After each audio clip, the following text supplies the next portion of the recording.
Hola, muy buenos días a todos. Mi nombre es Alberto Ibarra y les doy la bienvenida a Hablemos sobre IA. Hoy tenemos el gusto de presentarles a Mario Graf. Mario es investigador Cátedras CONACYT, comisionado a Infotec desde el 2014 y miembro del Sistema Nacional de Investigadores Nivel 1 desde el 2011.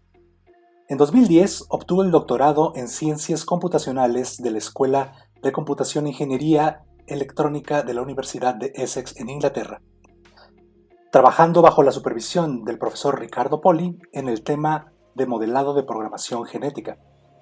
Su área de investigación es la inteligencia artificial, en particular, el uso de algoritmos evolutivos en problemas de procesamiento del lenguaje natural y minería de opinión.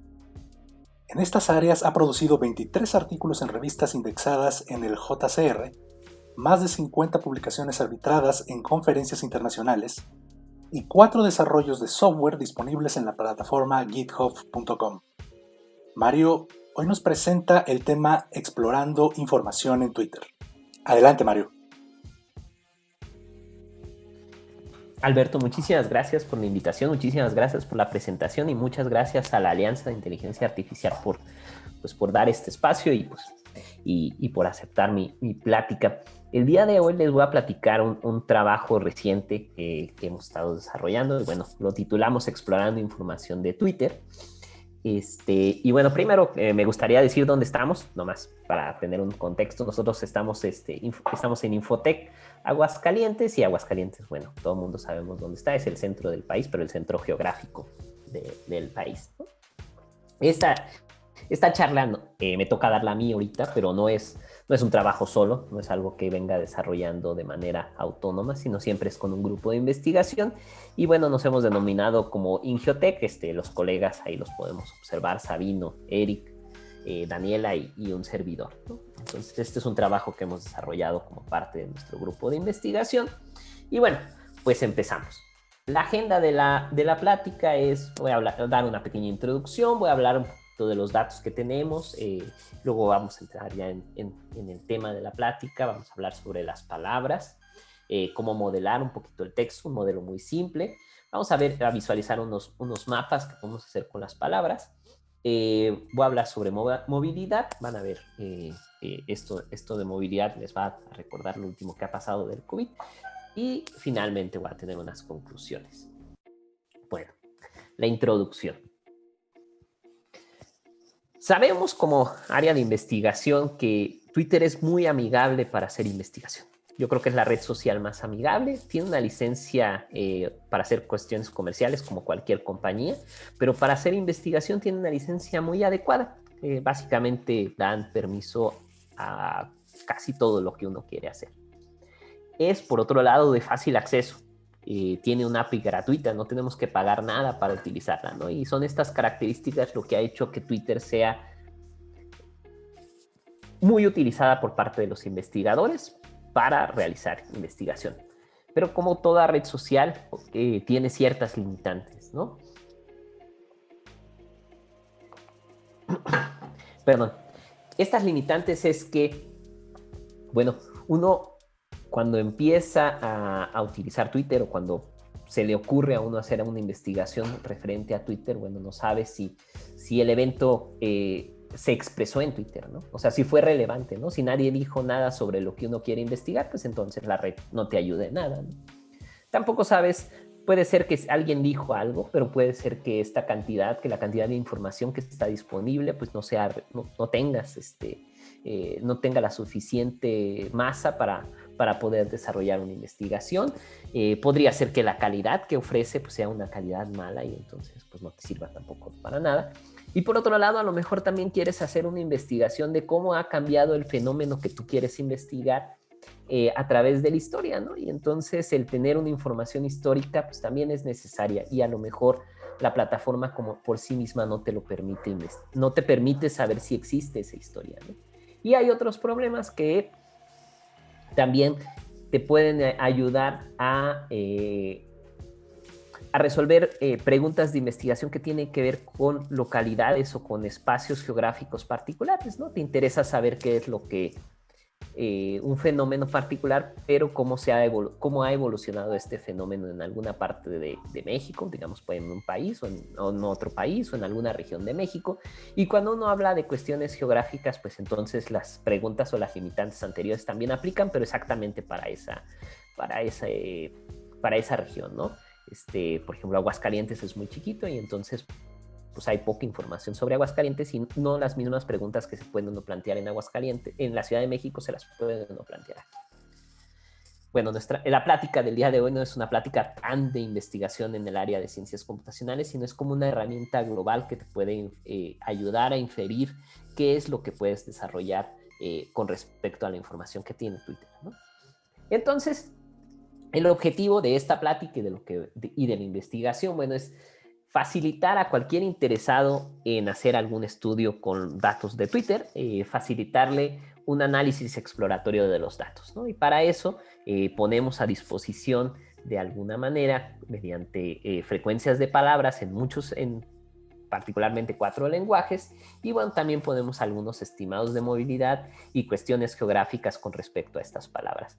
Con estos datos, aunque son datos restringidos, no es el texto original que viene en Twitter, para eso hay que acceder a las licencias a la API pública de Twitter para bajar los textos originales, pero con esta información creemos que da una idea general de lo que se puede hacer como un análisis exploratorio.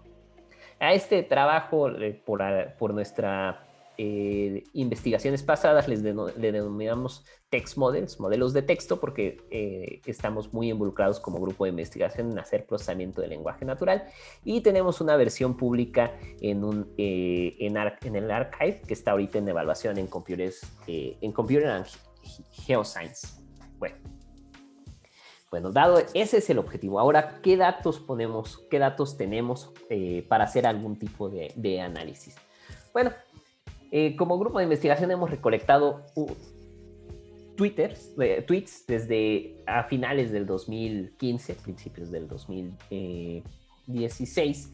Y bueno, a partir de ese año tenemos tweets y podemos ver ahí en esta gráfica los tweets que no tienen ninguna referencia geográfica, y a partir de estos tweets podemos ver pues más o menos cuántos se publican en el API pública de Twitter. ¿Cuántos puedes bajar del API pública de Twitter? Podemos ver cómo ha ido decreciendo la cantidad de tweets que se publican, y en inglés podemos ver que últimamente están aproximadamente en 3 millones. Podemos ver cómo español y árabe anda arribita de 2 millones y el ruso anda un poquito arriba de 1 millón de tweets por día, ¿no? Eso es más o menos lo que hemos podido recolectar, y ese es el histórico, ¿no? Ahora, esta es la información que no tiene ninguna referencia geográfica, y también se puede observar la misma gráfica con información que tiene referencia geográfica. Y podemos ver cómo la cantidad de tweets disminuye con respecto a los que no tienen información geográfica, y entonces en inglés se tienen un poco más de 2 millones por día, en español un poquito más de 1 millón, y en árabe un poquito menos de 1 millón. También algo que es curioso, que en esta gráfica podemos observar tanto en español como en inglés, es en qué momento nos quedamos en casa, en qué momento inició la pandemia, y lo podemos observar aquí. Aquí en esta jorobita, aquí es cuando nos mandaron a casa, entonces la gente nos fuimos a casa y empezamos a escribir más en la red social, y ya después nos dimos cuenta que teníamos otras actividades además de andar publicando en la red social, y entonces regresamos a la normalidad, a lo que estaba antes, ¿no? A la tendencia que se tenía antes. Bueno, vamos a empezar. En esta plática voy a platicar de dos estudios que se pueden realizar, 2 estudios exploratorios de los datos de Twitter para tratar de alentar su curiosidad. Entonces, lo primero es en cuestión de palabras. Tomando las frecuencias de las palabras de Twitter, pues queremos identificar lo que sigue, ¿no? Todos sabemos que escribimos diferentes, pero, por ejemplo, podemos identificar de qué lugar es una persona a partir de lo que él escribe. si podemos identificar de qué lugar, podemos medir la diferencia entre esos lugares. Es decir, nosotros escribimos más similar a los españoles que viven en España que a los chilenos, o estamos en medio. ¿Dónde nos encontramos en este mapa? En particular mi escritura, pues ¿a quién se parece más? ¿No? Esas preguntas las podemos contestar a través de la información que se publica en Twitter. Entonces el objetivo de esta parte de la plática es tratar de hacer un análisis exploratorio para medir la similitud entre variaciones del lenguaje español. Y van a ver al final de esta sección unos mapitas que nos permiten identificar lo que les acabo de decir, si los chilenos y nosotros somos más parecidos con respecto a los españoles, ¿no? Entonces, lo primero es quién habla español en el mundo, ¿no? Lo primero sería, bueno, estos son los países que hablamos español como lengua oficial, ¿no? Entonces en primer lugar está México, no sé por qué salió México en primer lugar, pues, igual ustedes tienen alguna idea, y bueno, finalmente en el último lugar sale Guinea Ecuatorial. Bueno, pongo Guinea Ecuatorial y bueno, yo ni siquiera sabía que hablaban español, pero bueno, ese es un país pequeño de África que su lenguaje oficial es el español y otro lenguaje, creo que el portugués o el francés. Bueno, estos son los países, ¿no? Para poder realizar este ejercicio, lo primero que tenemos que saber es un poquito de modelado de texto. Entonces vamos a pensar que modelar texto solamente tengo una función M, que recibe un texto y nos regresa a un vector en un espacio en D dimensiones, ¿no? Existen muchos modelos de texto. Un modelo de texto, por ejemplo, son las cuestiones que se usan para hacer traducción automática. Cuando uno va a Google Translate, pues lo que pone ahí acaba siendo un estilo de modelo de texto que en particular son redes neuronales.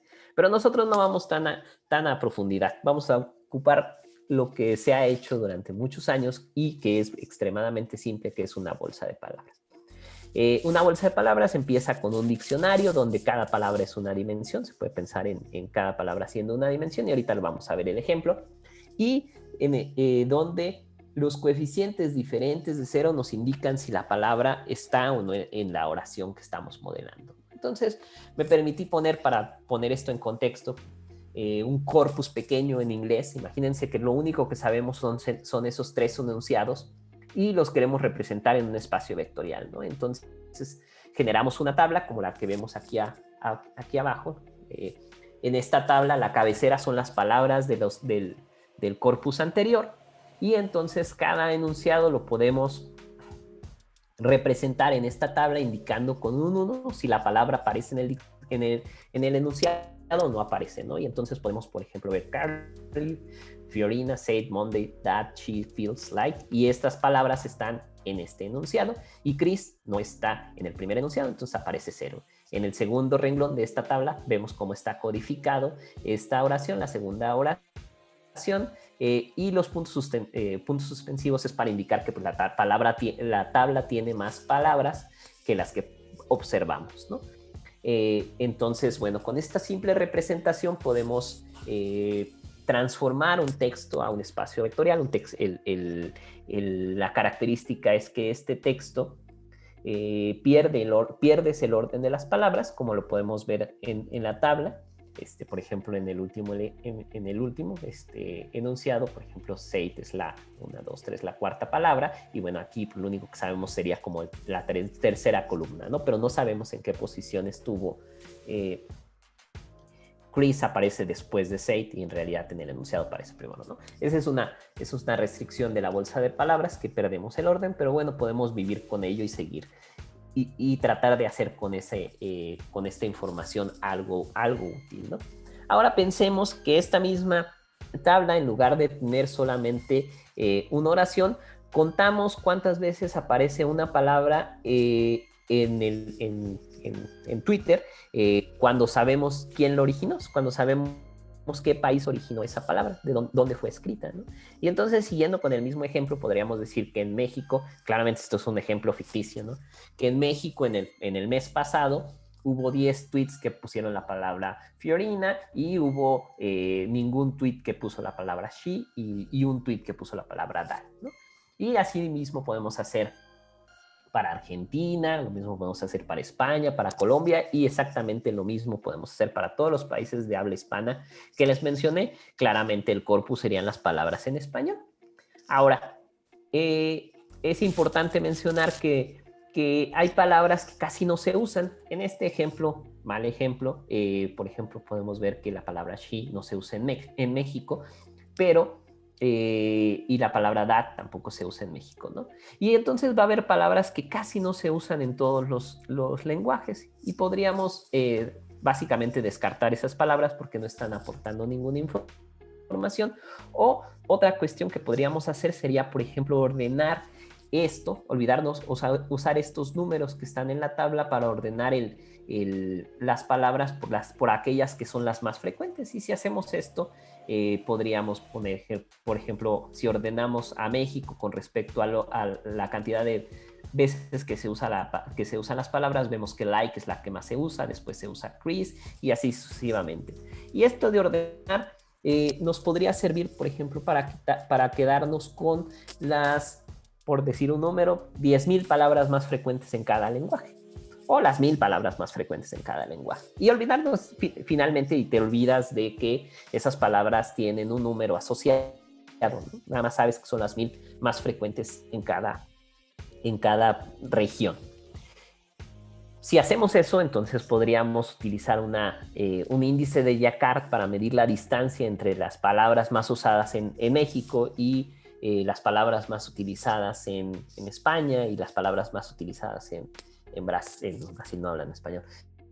En Colombia, ¿no? Y entonces el índice de Jacquard, nada más para poner en contexto, bueno, es un índice que trabaja a nivel de conjuntos. Como estamos con las palabras, pues se pueden ver como conjuntos, y entonces podríamos ver que si tenemos el conjunto A, que en particular era México en mi ejemplo anterior, y el conjunto B, que ya se me olvidó qué país podría representar en mi ejemplo anterior, bueno, está representado por estas palabras, y pues vemos que Chris aparece en estas dos, y entonces simplemente tenemos que seguir la operación que está indicada aquí, que es la intersección de A y B, que en este caso si intersectamos A y B nos queda Chris, y la cardinalidad de Chris es simplemente 1 con la unión de A y B, y si unimos estos dos conjuntos obtenemos 7, y entonces sabemos que el índice de Jacquard entre A y B es un séptimo, ¿no? Entonces quiere decir que esos dos conjuntos están lejanos, porque uno sería que es el mismo conjunto. Ahora, si utilizamos este concepto, pues entonces ya podemos empezar a definir un estilo, tratar de definir la distancia que existen entre las variaciones del lenguaje en español. Pero antes de hacer esto, pues vamos a poner un poquito más información al respecto. Dado que se tiene la información recolectada de mucho tiempo, pues uno puede contar, por ejemplo, cuántas palabras aparecen, ¿no? Y entonces, palabras solas. Y entonces podemos ver, por ejemplo, que si cortamos todas las palabras que aparecen menos del 0.01%, nos quedamos con que México se ocupan 1,060 palabras. Esas son las palabras que aparecen más del 0.01% de las veces en toda la colección. Vemos que Colombia tiene 1,127. Y bueno, ¿cuáles son las palabras que hay? Bueno, pongo una bolsa de palabras para que podamos ver qué tipo de palabras son las 1,060 palabras más utilizadas en español. Bueno, son palabras, son artículos, son cosas que pues uno evidentemente usas mucho, ¿no? Esto no debe sorprender a nadie, ¿no? Por ahí anda un cuando, un.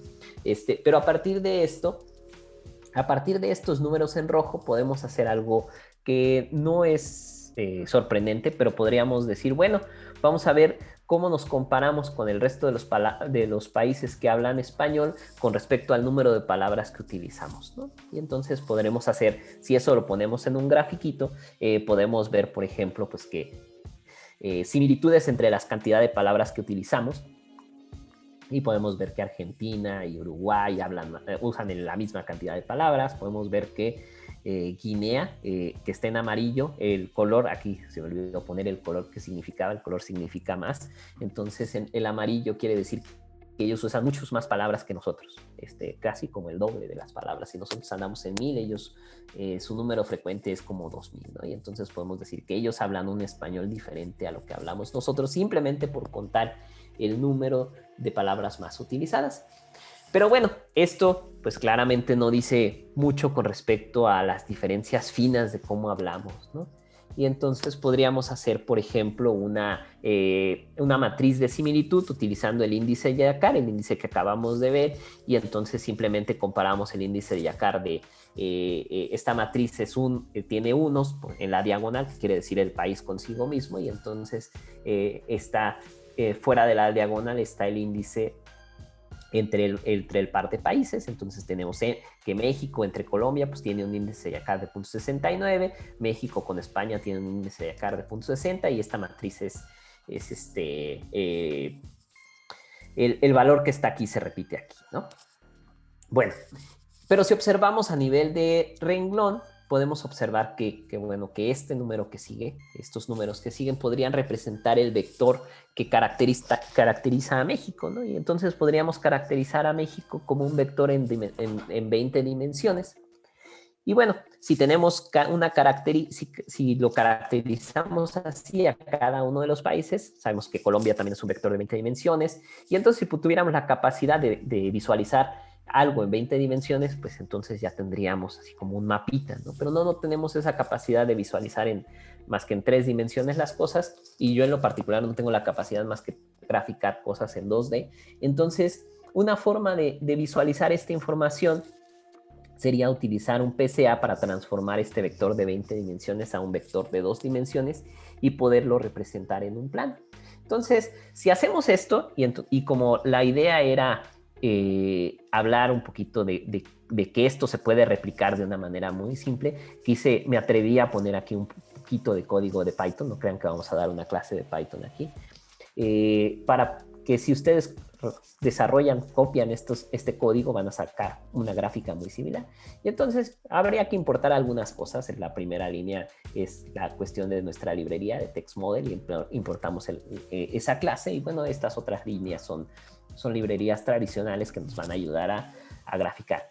Y entonces, imagínense que tomamos de enero del 2019 al 14 de julio, tomamos ese rango de fechas y hacemos un sampleo, tomamos 5 fechas entre esas, nada más para que esto sea rápido.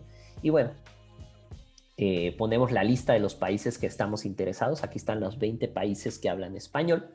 Si realizamos este código y instanciamos la clase de vocabulario que está en nuestra primera línea, y por alguna razón, para poder visualizar un poquito más fácil una bolsa de palabras también, a estos vocabularios que aquí le indicamos que, bueno, que queremos las cuestiones en español, el país que queremos y las fechas que queremos, y quitamos los Q-gramas, que son una representación ahí que también guardamos, que son caracteres más pequeños que palabras.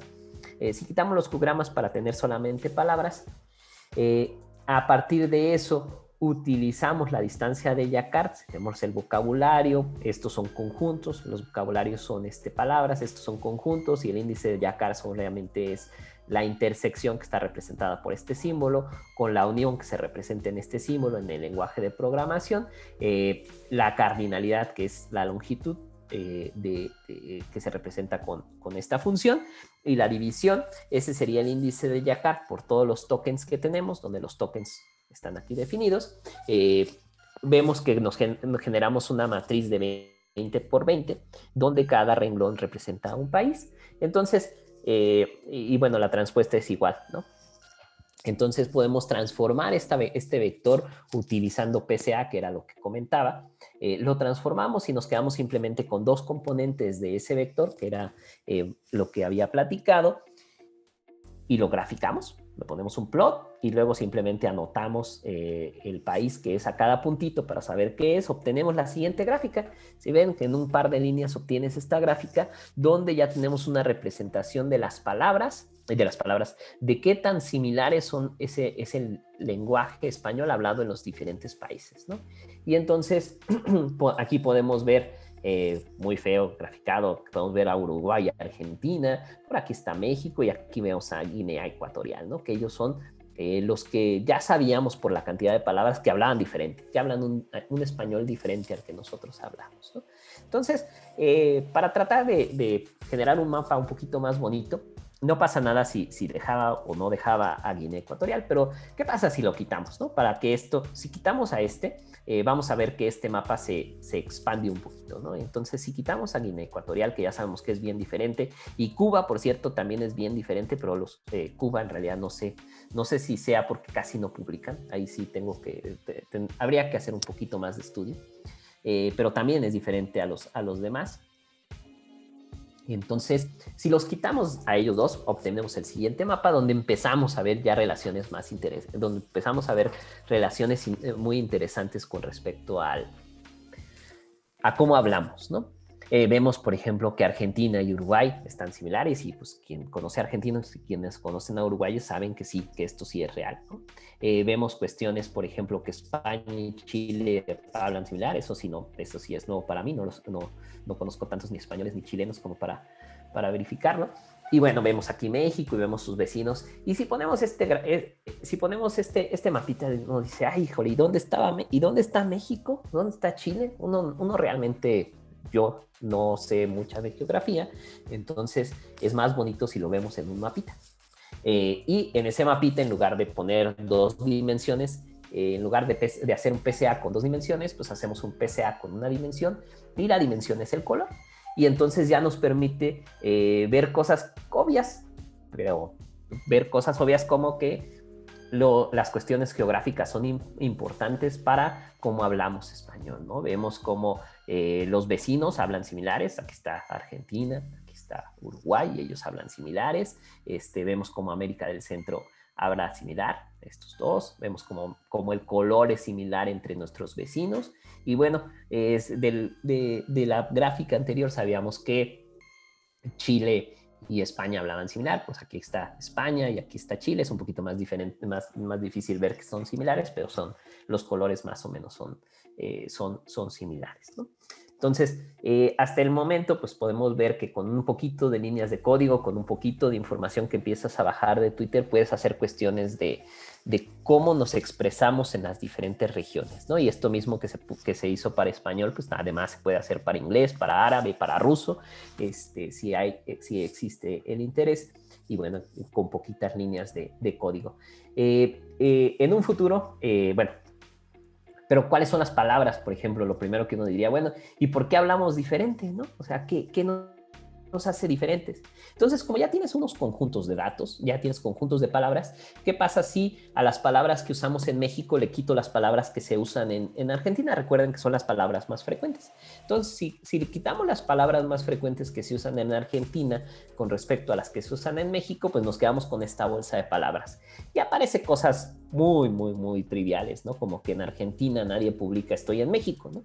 Es obvio, es así como que, no, pues sí, es obvio, ¿no? Estoy en Argentina y todo el mundo publicando, estoy en México, ¿no? Pues eso no va a pasar, ¿no? Entonces México es una palabra que se usa en México y que no se usa en Argentina, pero bueno, también hay otras palabras que por ahí podrán ver alguna palabra que no es, pues que aquí se usa como una grosería, en Argentina no se usa como grosería, pero aparte tampoco se usa tanto en Argentina, aparece la Ciudad de México, también es lógico, aparecen cuestiones geográficas, pero aparecen, por ejemplo, puedes, no se usa en Argentina, ¿no? No es tan común, tienes, entonces, bueno, empiezan a resaltar características que son particulares del país y que no son obvias como son las ciudades, ¿no?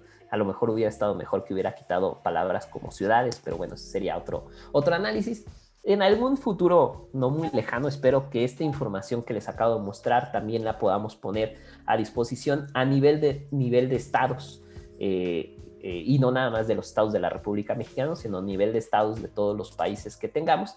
Y entonces este mismo estudio se puede hacer a nivel de estados, y entonces les presento aquí el gráfico, la figura de el mapa de cómo hablamos en México. Y entonces pues podemos ver cosas obvias, ¿no? El centro de la República, bueno, el centro me estoy refiriendo a Jalisco, Guanajuato, Querétaro hablan similares, por aquí Aguascalientes somos diferentes, la Ciudad de México, bueno, podemos ver que Oaxaca habla muy diferente a todos los demás, y habría que ver por qué. Pero bueno, para no hacer más larga la plática con respecto a las palabras, que creo que que por lo menos es un tema de mucha curiosidad. Para mí es un tema de curiosidad, a lo mejor no cuestión de investigación, pero me llama la atención como hablamos. Vamos a la otra parte que también se puede realizar a través de la información que está publicada en Twitter, ¿no? Sabemos que Twitter nos da datos georreferenciados. En particular, bueno, sabemos que también los datos nos los puede dar por lenguaje. Y bueno, ya les había platicado que tenemos cuestiones de español, inglés, árabe y ruso, ¿no? Pero ahorita solamente nos vamos a enfocar a los datos que tienen una etiqueta geográfica, ¿no? Entonces, cada mensaje nos da en los datos georreferenciados, bueno, sabemos el usuario, un identificador único, y además sabemos la posición, donde la posición nos la puede dar de diferente manera. Nos puede dar una caja, que es un bounding box, ahorita voy a explicar un poquito más. Nos la puede dar puntual, y si es puntual, entonces es a nivel de lo que el GPS marca de error, y entonces pues básicamente sabes dónde está, sabes su calle, ¿no?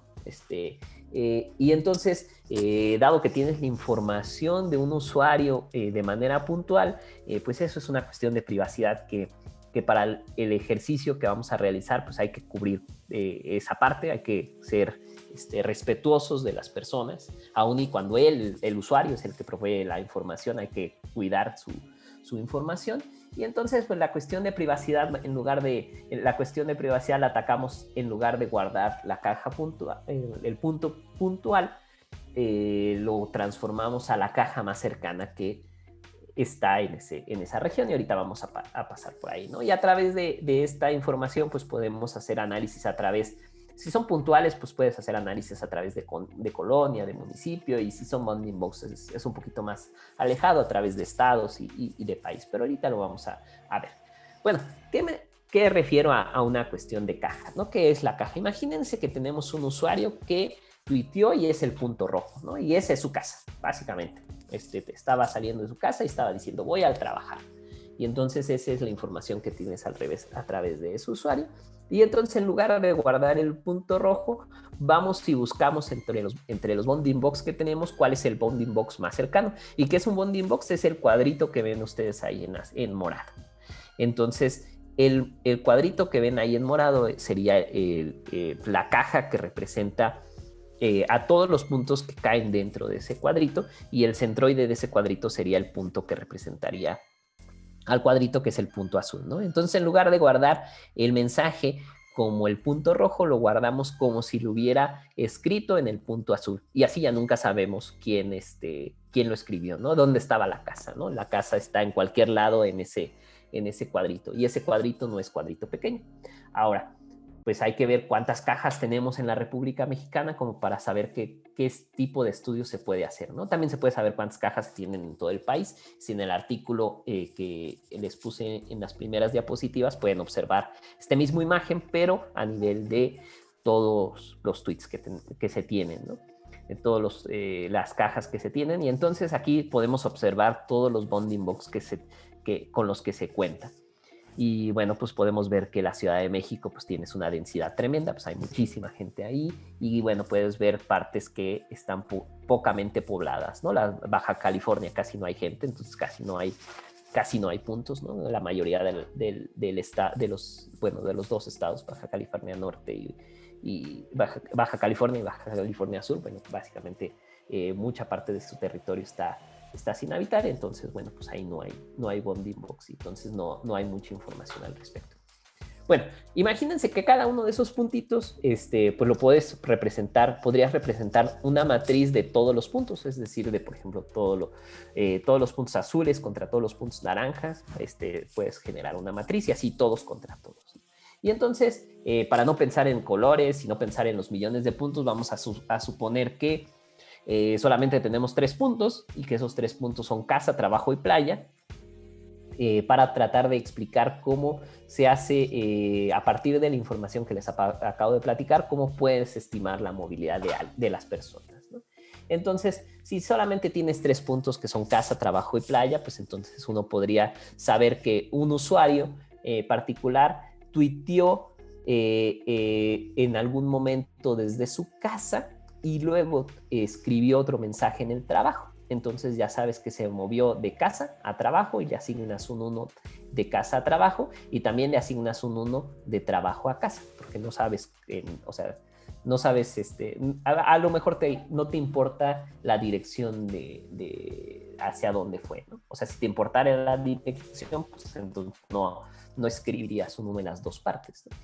Y lo mismo, simplemente así puedes ir contando, ¿no? Alguien que estaba en el trabajo y de repente se fue a la playa, muy mal hecho, porque estamos en época de que no debemos ir a ningún lado, entonces aquí le ponemos un 1 y bueno, también le ponemos un 1 porque estaba en playa y se puso en el trabajo. Y entonces si sumamos esta matriz, sumamos todos los renglones de esta matriz a través de las columnas, pues nos obtenemos este vector, que sería 1, 2, 1, ¿no? Y si sumamos todo esto, diríamos pues que en este día hubo 4 viajes. Es una manera muy simplista de calcular la movilidad, pero simplemente es contar. Simplemente empiezas a contar y puedes empezar a contar, como les acabo de platicar, a través pues de todo lo que pasa en el territorio nacional y entonces podrías obtener una gráfica como esta donde cuentas el número de viajes, ¿no? Y entonces aquí podrías ver que en febrero, bueno, pues más o menos podremos decir que este es un promedio, teníamos un promedio de viaje de 4.500 viajes en el país utilizando los datos públicos y bueno, luego en algún momento nos mandaron a nuestra casa y pues nos redujimos la movilidad a unos 2.000 viajes, ¿no? Pero luego, bueno, 2.000, 4.000 viajes, 5.000 viajes, 6.000 viajes, es un número medio complicado para entender, ok, ¿en qué porcentaje la movilidad cambió, no? Entonces, una forma de transformar esto sería simplemente hacer una transformación y tratar de encontrar una línea base y a partir de esa línea base, que sea antes del periodo de estudio, a partir de esa línea base, pues puedes decirle el porcentaje. Y para no poner tantas rayitas, pues unos diagramas de cajitas ayudan a visualizar y entonces podemos ver que en febrero pues la movilidad estaba alrededor del 0% y luego pues bajó, ¿no? Bajó y entonces en algún momento estaba alrededor del 50%, ¿no? La movilidad y ahorita se ha ido incrementando. Y bueno, las bolitas son outliers, son momentos que se salen de la norma y entonces pues pueden ser eventos que te pueden llamar la atención, ¿no?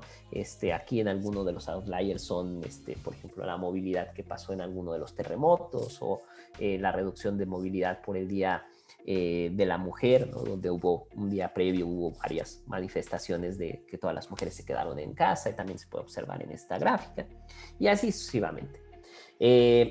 Sí, esto también lo podemos realizar a través de los estados, la misma gráfica anterior, pero simplemente para poderla visualizar todos los estados que ha pasado en México con colorcitos, pues podríamos hacer una matricita donde en lugar de poner el número, el porcentaje de movilidad de cada semana le asociamos un color, pues podríamos obtener una gráfica como esta, ¿no? Y entonces podemos ver los colores oscuros es donde hay menos movilidad y los colores claros, el amarillo es donde ha habido más movilidad y entonces podemos ver, por ejemplo, que la Ciudad de México es una línea, ¿no? O sea, se ve claramente que ellos han estado, su movilidad se ha reducido considerablemente, también se ve Quintana Roo, también se ve Yucatán, se ve claramente cómo esto es pre-pandemia y luego como nos encerramos un buen rato, ¿no? En un color azul y después ya estamos como regresando a la normalidad, ¿no? Eso se visualiza, ¿no? Y bueno, esto se puede realizar, como trataba de que esto fuera un poquito más práctico, bueno, las figuras pasadas las podemos ver, bueno, sí las podemos ver, pero vamos a ver otra figura, vamos a tratar de comparar la movilidad en diferentes países y para eso pues importamos de nuestra librería de Text Models, importamos una clase que se llama Mobility Cluster, que es simplemente para transformar, es la movilidad y lo de cluster es la forma en que vamos a transformar los datos a un porcentaje y entonces lo único que le tenemos que decir es, bueno, ¿cuándo queremos terminar? O sea, queremos la gráfica hasta el último dato que se tenga, que es el día de ayer, y queremos empezar el día 2, bueno, es el mes en febrero, el día primero del año 2020, ¿no? Entonces, queremos una gráfica de movilidad empezando en febrero. Y bueno, le preguntamos, bueno, danos todos los datos, toda la movilidad, overall, es que contamos la matriz como la acabo de explicar, contamos todos los datos y quiero nada más, y lo quiero en un formato de pandas para poder hacer algo más o menos simple, ¿no? Y una vez que se calcula esto, simplemente tenemos que graficar con esta información, dado que ya está en pandas, simplemente llamamos a la función plot y queremos las columnas de México, España, Colombia y Reino Unido, ¿no? Y haciendo un poquito, cambiando los datos, haciendo un poquito de, poniendo pues simplemente cambiando MX por México y así, obtenemos la siguiente gráfica y entonces podemos ver con muy pocas líneas estar comparando cómo ha cambiado la movilidad entre México, España, Colombia y Reino Unido desde febrero a la fecha. Bueno, a la fecha hace 2 días, esto no lo hice ayer. Y podemos ver cómo en España pues bajaron, ¿no? Su movilidad fue muy drástica, o sea, los mandaron a su casa muy fuerte, lo podemos ver cómo empezaron a regresar a la normalidad, cómo regresaron a la normalidad y cómo otra vez van de bajada, o sea, cómo otra vez ya lo están mandando a su casita, ¿no? Nosotros en México pues hemos mantenido, ¿no? Estamos incrementando la movilidad, pero no tan drásticamente como España. Reino Unido también ya están incrementando, ya van a llegar en algún momento a lo que estaban antes de la pandemia. Y bueno, Colombia está por aquí, ¿no? Ellos son los que menos redujeron la movilidad y bueno, se han mantenido más o menos estables en los últimos meses. Estamos llegando al final de la plática. En particular, esto último de movilidad es un trabajo que hemos desarrollado para CONACYT. Hemos desarrollado el índice de movilidad que se ha utilizado por la Secretaría de Salud. Y bueno, la información del proyecto está en coronavirus.conacyt.mx. Y bueno, además de los colegas de Ingiotec que hemos estado trabajando, bueno, también está Oscar y bueno, los colegas de CONACYT que son los que se han encargado de toda la comunicación para que este índice pueda ser transmitido a los de salud, pues es Andrés, Arturo, Paola y Yosune, que bueno, que estamos muy agradecidos por todo, pues por la invitación a trabajar en este proyecto y que pues creemos que ha tenido por lo menos un resultado interesante. Finalmente, las conclusiones, bueno, les presenté la similitud entre diferentes países con respecto a cómo hablamos español. Platiqué un poquito de una bolsa de palabras, luego utilizamos un índice de Yakar para representar a cada país, un índice de Yakar para representar la diferencia entre países y luego esa diferencia que se traducía en caracterizar a un país en un espacio de 20 dimensiones, porque eran 20 países, y luego utilizamos un PCA para reducirlo a 2 dimensiones y a partir de ahí, bueno, pues identificar los mapas o la serie de puntos y el mapa geográfico. Finalmente hablamos de movilidad. Vimos algunas visualizaciones de movilidad y para los 2 casos que estuvimos platicando, bueno, les mostré, aunque fue muy rápidamente, les mostré código que les permitiría replicar lo que acabamos de ver y bueno, además pues les permitiría hacer una serie de experimentos que seguramente se les podría ocurrir. Todo lo pueden descargar de GitHub, de TextModel y bueno, también una descripción más profesional de lo que les acabo de platicar y más formal, la pueden descargar del archive, ahí está la liga. Bueno, pues por mi parte sería todo, espero sus preguntas y un mini comercial que sería la convocatoria del doctorado en ciencia de datos de Infotec está abierta y si tienen alguna pregunta, pues no duden en contactarme. Pues muchísimas gracias a todos. Espero que tengan algunas preguntas. Muchísimas gracias, Mario. Pues sí, bueno, de hecho la primera pregunta de Mawina Campos dice, ¿dónde podríamos aprender más sobre el lenguaje natural como teoría de conjuntos? Dice que le resulta muy interesante el concepto. Ahí fue algo, yo creo que son de las primeras cosas que se pueden observar en cualquier curso de procesamiento del lenguaje natural. Yo creo que es una de las cosas más básicas. Lo utilicé simplemente porque era muy básico entender. No te permite modelar muchas cosas. En particular, nosotros dentro de Ingiotec tenemos ahí algún curso en línea sobre aprendizaje, sobre categorización de texto, a lo mejor ahí podría, no de conjuntos, pero ahí hay una introducción también muy simple de procesamiento del lenguaje natural y obviamente pues en la maestría que ofrecemos en Infotec también hablábamos sobre ese tema. Muy bien. Otra pregunta de Mawina Campos dice, para caracterizar quién es la persona que publica en una cuenta, ¿se requieren que sean públicos los datos o se puede inferir a través del contenido de sus publicaciones? Los datos que nosotros recolectamos son datos, bueno, son privados porque son de Twitter, son públicos porque el usuario o sea, no los limita, pues se los regala, básicamente el usuario se los regala a Twitter y le dice a Twitter que los puede usar para cualquier fin que Twitter quiera. Entonces, en ese sentido, son como públicos. Porque no puedes obtener información de cuentas privadas. O sea, hay gente que dice, yo mis datos no los quiero para nadie más que para los que me siguen. Entonces esos datos no se pueden recolectar. Bueno, al menos no de la API pública. Y para caracterizar a una persona requieres pues muchos datos. Caracterizar personas, el problema se le llama author profiling y bueno, se ha utilizado, por ejemplo, para bueno, identificar de qué país viene, pero también para saber el género o para saber el rango de edad. Requieres varios tweets, textos asociados a él para realizar algo más o menos similar a lo que acabo de platicar. Muy bien. Bueno, otra pregunta. Dice, ¿cómo se resuelve el problema de las faltas de ortografía o los errores de dedo? Uy, ese es un problema, bueno, lo que acabo de platicar, eso no resuelve para nada ese problema. Ese es un ejemplo, traté de que fuera un ejemplo muy, como ilustrativo, no que tomara en cuenta esas cuestiones que pues, sí son muy, muy importantes. Una técnica que se puede utilizar, una técnica para corregir errores es utilizar QGrammas, que ahí lo mencioné, que por cierto los quitaba, entonces ya no los considerábamos. Los QGrammas te ayudan a corregir ese tipo de errores de manera global.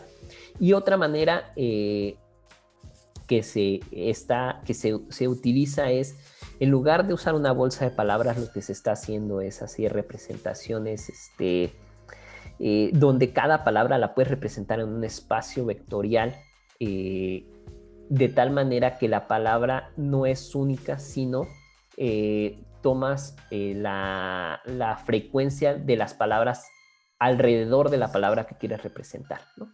Y entonces eso te permite, por ejemplo, bueno, además no tomas las palabras, sino tomas partes de las palabras para hacer esa representación, de tal manera que después de todo eso, lo que acabo de platicar y que realmente con una grafiquita que hubiera traído hubiera ayudado mucho mejor, podrías identificar, por ejemplo, que Apple en algún contexto es la manzana y que en algún contexto sería la marca de computadoras, pero además podrías identificar como la forma en que caracterizas a Apple, a la palabra no va a ser como la palabra Apple completa, sino la vas a partir en dos, generalmente como en dos palabras. Entonces podrías, por ejemplo, si alguien escribe Apple con una sola P, muy probablemente logra esta representación capturar que te equivocaste. Muy bien. Pero es cuestiones estadísticas, o sea, no... Sí. Claro, ahí entra quizás alguna formulación para medir la distancia entre la diferencia de una palabra que a lo mejor en un contexto significa algo, pero tiene ahí dos errores de dedo con base a la distribución del teclado, qué sé yo. Alguna cosa así. Exacto, sí. Muy bien, ahora Brian Medina nos pregunta, ¿se pueden trasladar estas técnicas para trabajar con procesamiento de imágenes? Algo así como trasladar la bolsa de palabras para trabajar con secuencias de píxeles. Sí, la bolsa de palabras ha sido utilizada en imágenes y en realidad se llama bolsa de palabras visuales. Entonces es la misma técnica y ha sido muy, muy, muy utilizada para hacer cuestiones de imágenes y clasificación de imágenes. Sí, básicamente es lo mismo. Las técnicas de procesamiento del lenguaje natural y de visión recientemente, y bueno, no tan recientemente, ya tienen tiempo que han estado convergiendo a lo mismo. O sea, usas una técnica de visión que después acaba siendo muy utilizada en procesamiento del lenguaje natural. Y todo esto, quitando, por ejemplo, las bolsas de palabras, que sí es algo que uno como que más implementa. Esta convergencia ha sido resultado de que se está haciendo mucha investigación en cuestión de redes neuronales y que al final las capas, después del procesamiento, después de las capas iniciales, acaban siendo vectores, y esos vectores se pueden combinar porque ya no te importa de dónde vinieron. O sea, básicamente ya tienes un vector y no tienes una imagen. Entonces tienes un vector que vino de una imagen y tienes un vector que vino de una palabra, y entonces las técnicas se empiezan a unir. Muy bien. Otra pregunta más. Dice, para los tweets que no tienen georreferencia, ¿es posible conocer el origen de la persona para ligarlos a un país o región? Sí, sí es posible. O sea, podrías tú, si es una persona que escribe mucho, entonces tú tienes una cantidad de tweets suficientes y podrías ver a partir de esas palabras que él hace, ver por lo menos ver su origen, ¿no? O sea, por ejemplo, podría ser un mexicano escribiendo en España, pero pues vas a escribir como mexicano. Eso no te lo, o sea, bueno, a lo mejor sí te lo quitas después de años, pero vamos a pensar que acaba de llegar, ¿no? Entonces, que todavía no pierde la forma de que escribimos. Entonces, pues esa persona la asociarías a México. O sea, estaría equivocado, pues está en España, ¿no? Pero pues, tenemos que vivir con eso. O sea, sí se puede, pero tiene que haber mucha gente. Tiene que haber información, o sea, tiene que tener varios textos asociados. ¿Cuántos? La respuesta no sé, pero uno no es suficiente. Claro, en todo caso, Twitter no proporciona la información personal de las personas en donde diga este usuario es de México o este usuario es de Argentina. Entonces, más bien es a través de el análisis de su propia información. Exactamente. A partir de lo que él escribe puedes inferir en dónde está. Obviamente va a tener errores y tienes la restricción de que tienen que ser varios datos, ¿no? O sea, si el usuario no dice yo estoy en Argentina, solo con sus textos podrías identificarlo. Y ahora este sesgo de personas que quizás están en Argentina pero tienen otro origen. Pues ahí te los mandas al origen, a su origen normal, a su origen, ¿no? A su origen. O sea, y ahí sí no sabes cómo, o sea, no sabrías, ¿no? Cómo cambiar. Claro. Y bueno, el último comentario es más una especie de recomendación que te piden de Alex Umbago. Dice, ¿hay alguna página en español bueno, me imagino que pregunta que para estudiar inteligencia artificial? Bueno, aquí le puedo yo hacer promoción de nosotros, que es en la página de Ingiotech tenemos algunos cursos que son todos relacionados a inteligencia artificial. Varios investigadores ponen sus videos en línea fuera de Infotech. Y pues creo que sería como lo que ahorita se me ocurre, ¿no? Hay libros, la red de inteligencia computacional, la red aplicada, la red ICA, tiene, a lo mejor estoy confundiendo redes, pero hay libros en español sobre inteligencia artificial. No recuerdo si es la red ICA o la Academia Mexicana de Computación la que hizo algunos libros en español sobre inteligencia. Excelente. Ya estoy haciendo promociones a diferentes redes. Excelente, Mario. Mira, ahí llega una pregunta más de Juan José Córdoba Zamorano. Dice, GP3